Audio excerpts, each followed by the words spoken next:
Good morning, lovelies. So today last time I read you this pattern, which is Vogue's 1734. It is what I'm calling my batwing dress because, as you can see, it is full of bats. I'm feeling festive. It is the middle of summer when I'm recording this, but I want to be spooky season, so I am being spooky season. So in this video, I am making this dress. It is my first time working with this much knit. Last year, I accidentally made myself a knit shirt, but I did it like it was a woven shirt, if that makes sense. And it worked-ish. It doesn't really fit in the arms. There's some issues with it that I won't go into at this point. But I used this pattern for this dress, and I love how it turned out. You'll see at the end of the video how it moves and how it lays. I am glad I made the longer version for this dress, because this is meant to be a fall dress, i.e. short sleeves for when it's hot during the day and long when it starts getting colder. This is 100% jersey, so it did shrink slightly in the wash. However, that is okay, because I made this super long. When I first put it on, before I'd washed it after I made it, it was like dragging on the ground behind me. Now when I wear it, it's like perfectly around my ankles, so I can wear flats with it. If I had heels, I'd wear heels, but I don't have heels because I am not a heel person very much. I need to figure out some kind of historic base shoe. Probably more flats. Probably. But yes, so I love the way this dress turned out. I'm hoping that next year I'll be able to make myself a spring-like one. Maybe this year I can figure out how to make myself a fall-like one that isn't Halloween themed. It's bats. But yes, I'm feeling the spooky season, and I hope you all enjoy seeing me in my insaneness. And this is a really easy pattern. It made me feel so much better doing this pattern with my first time with knits as opposed to another pattern. Later on next year, probably I'll be trying to make myself a couple wrap style blouses with knits, simply because I don't have a lot of blouses. I also need to make myself some skirts and some pants. Probably skirts, because I'm finding I like to wear skirts more than pants. Probably because it's more comfortable and flowy and pretty and twirly and yeah. And. But I'm also still thinking about doing lives next year on every other Wednesday when I'm, got time. Because after this video, it's every week that I'll be doing, that uploads will be becoming available until probably January 1st. That's a lot, especially for me. But I'm finding this whole process very invigorating. I love sharing my passion, and this is my passion, and I like sharing it with you all. I don't know how many of you actually watch this, or if you just like put it on background noise. I do that sometimes. I'll admit to it. I background noise myself. But if you have any comments, questions, anything like that, feel free to comment down below. I am here to try and help you all. I'm an amateur myself, but sometimes it's easier to tell other people how it's supposed to be done than tell yourself how it's supposed to be done, if you know what I mean. Oh, I'm a little flap happy. I think I need more coffee. Well, anyway, I hope you all enjoy this video.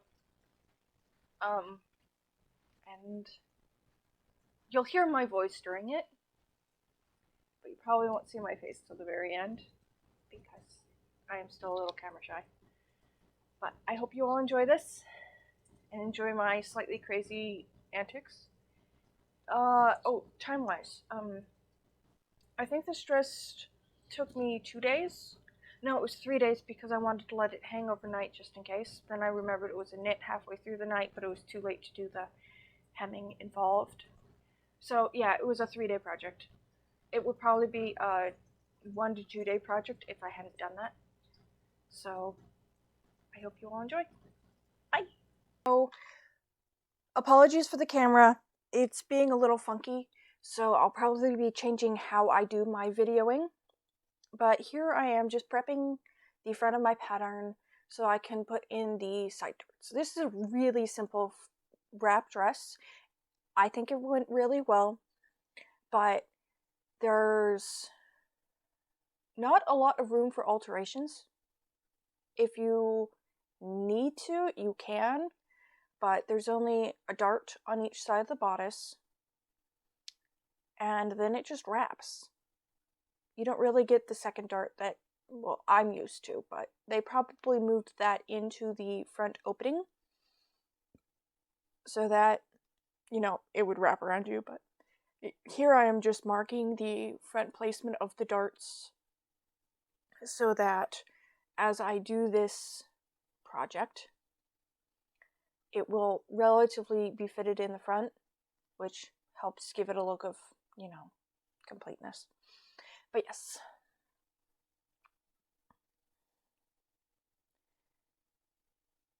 I really enjoyed this pattern, and I probably will be doing a second dress of this, but that one I'll be showing more of choosing a different sleeve style.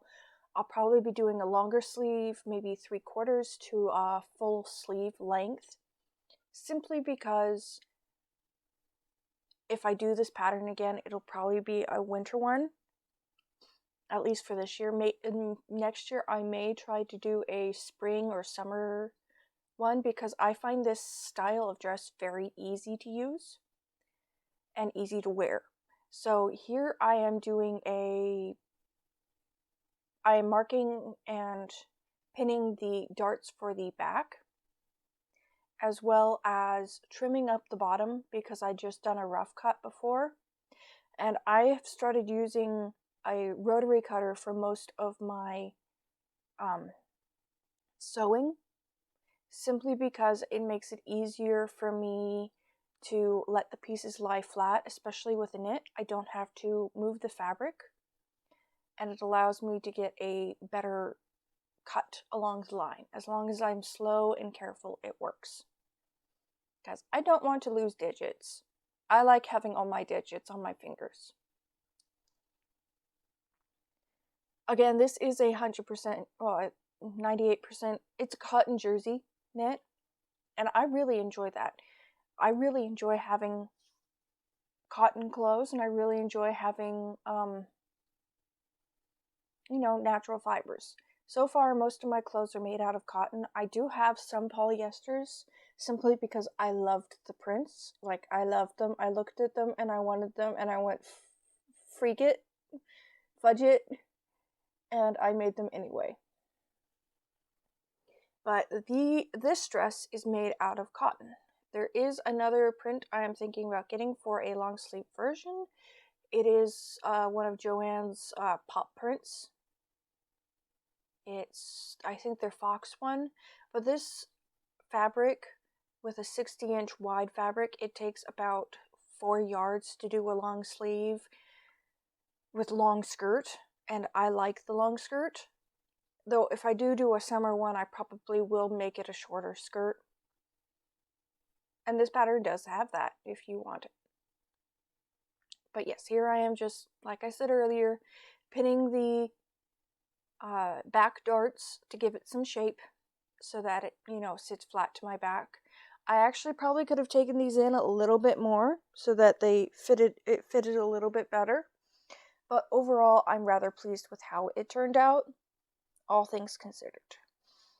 This I am prepping because I've been trying to do batch prepping and batch sewing. This is the front ties for the wraparound. These are the ties you can see. On the inside, they just say to use like hem tape or ribbon or something like that. Something strong and sturdy that you can, well, tie and hold a lot, that isn't too heavy. And this allows you to get a good well, knot. I tend to do just a traditional bow knot, a granny knot, like you would on your shoes, but that's me, and I'm sure other people do other things.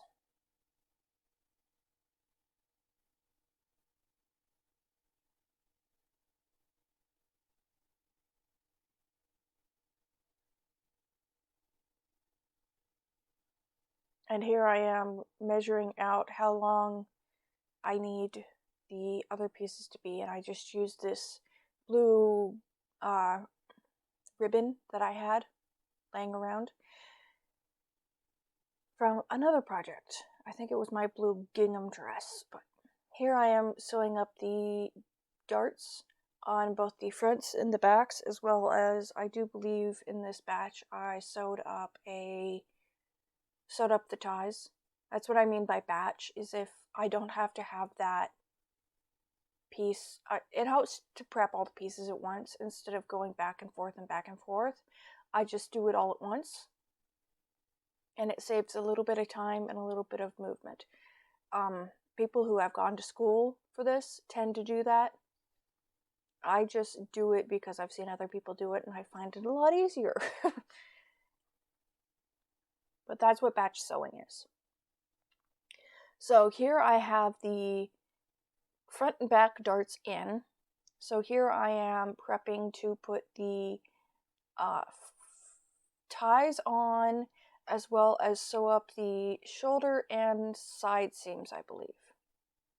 So I may just do the shoulder seams to start out with, so that I can put in the other ties.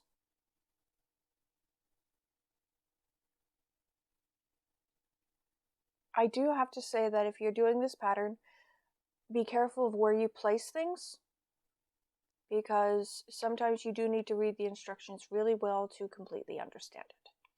So after you've basted down those ties, then you can put on the fronts, sew those down.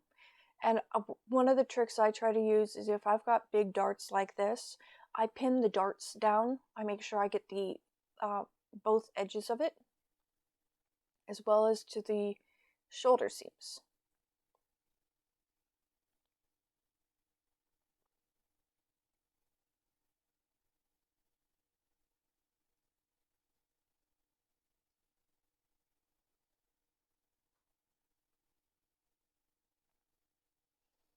And then once those are pinned, I believe I just went and sewed them down with the 5/8 inch seam allowance that they recommend for this project.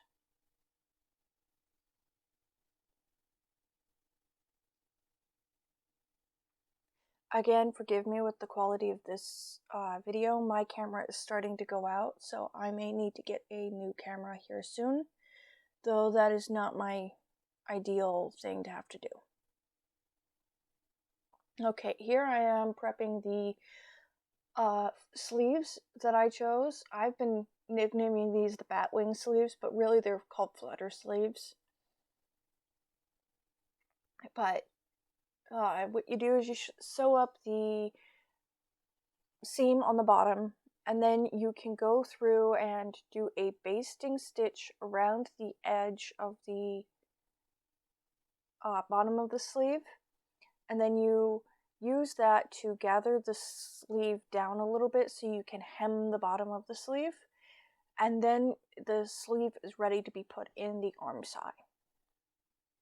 And really it just gathered down pretty well. I didn't really have to do much gathering to this, but it probably helps that it's a knit fabric, and as long as you don't pull hard, it won't warp. That's one of the things you have to try and remember to do, is not to pull on the fabric. I will admit that there was a couple times that I forgot that. So one of the skirts is slightly wonky because I pulled on it a little hard at one point and it disrupted the knit of it. It just doesn't lay quite right anymore, but that's okay. I enjoy wearing it anyway.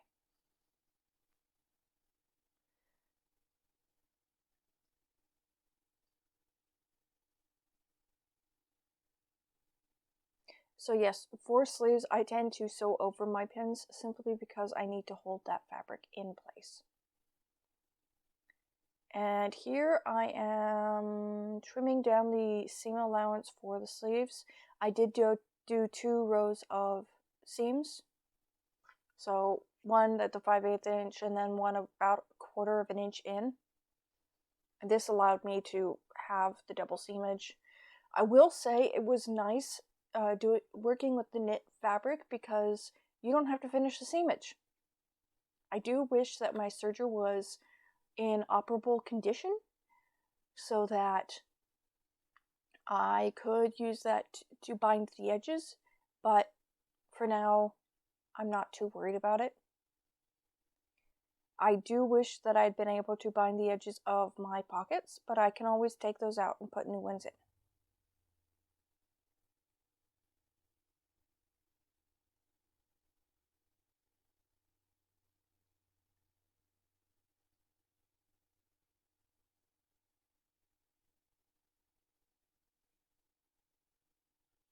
Here I'm just adjusting the seamage as I go along and making sure to lay the pieces flat. Because if you've ever worked with knit fabrics before, you know that they like to warp on you. But here I am laying in the pocket pieces. They say just to use a lining fabric, which I have done.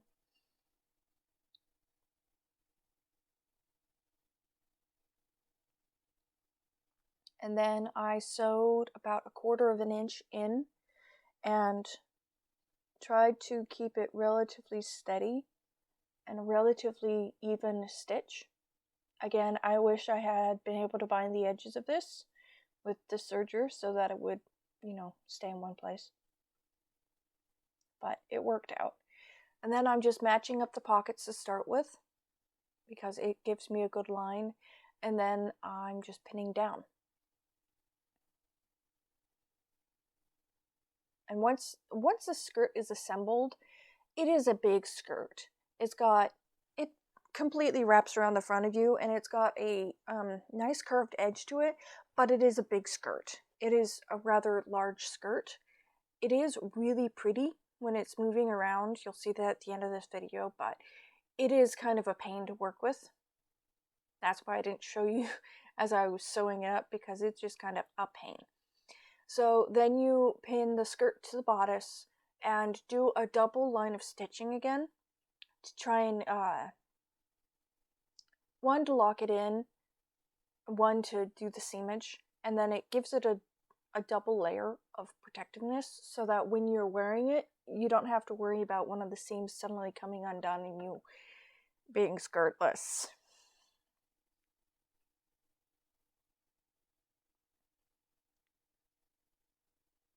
Really, overall, this is a good pattern to work with. If you're just starting out with knit fabrics or you're just starting out sewing, this is a really nice pattern to work with. You do have to pay attention to the material you pick. The one I picked was just a cotton jersey from Joann's. It's one of they do seasonal knit jerseys for kids. And if you pay attention to it, then you can get one that doesn't look so kid-ish. The one I picked, it has they call it tattoo bats because it's bat shapes, but then it's got Halloween symbols all in it. And it doesn't look so kid-y, it does look Halloween-y, which I like. Gay spooky season, but yes. So once you've got the front edge halfway bound, then you trim down the knit fabric to make it more of a even collar. And so you can easily turn that in.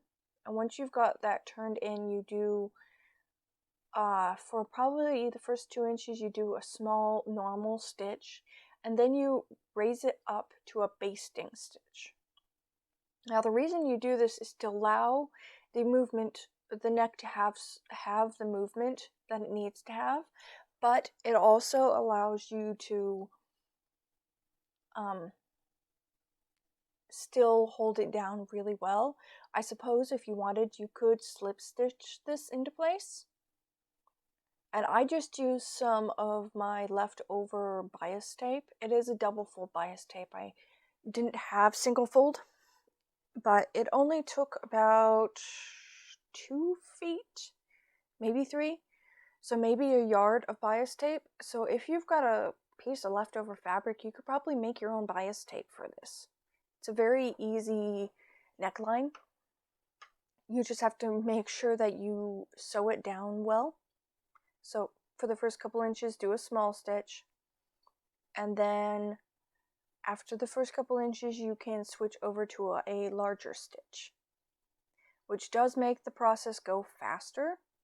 But you also need to pay quite a bit of attention to the detailing as well as the edging. So here is how it turned out. Like I said, I like it. It's a good everyday dress. It just for like having to be at home. It's not really all that dressy because this is a jersey, but I suppose you could do it in a nicer fabric and it would turn out really nice. So I hope you enjoyed watching this, and I will see you all next